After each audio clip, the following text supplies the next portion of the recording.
They called it Lake Morrigan. Nestled deep within a dense forest in the Scottish Highlands, it was a place that didn't exist on any map.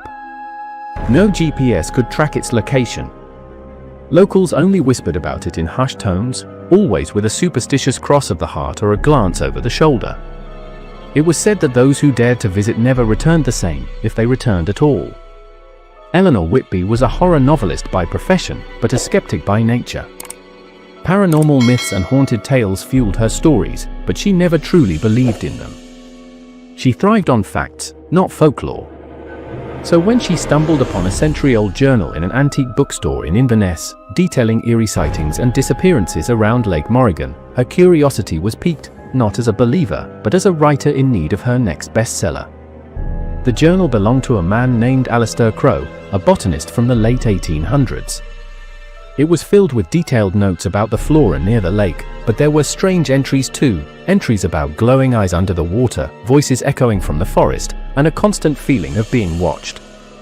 The last page read, "They see you before you see them. The lake remembers."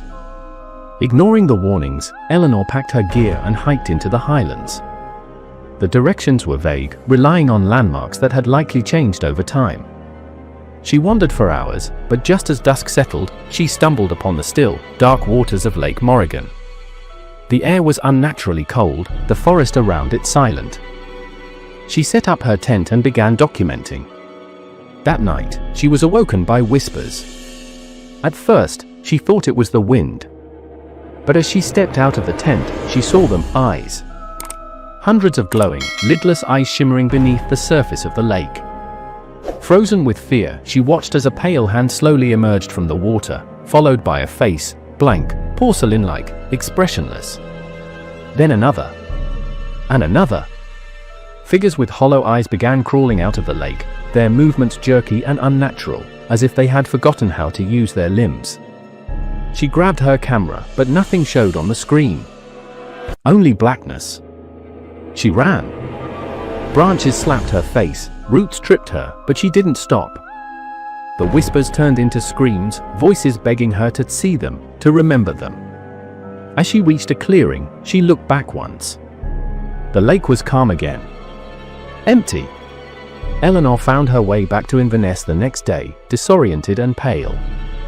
She tried to explain what she saw, but her voice faltered. Her eyes twitched uncontrollably.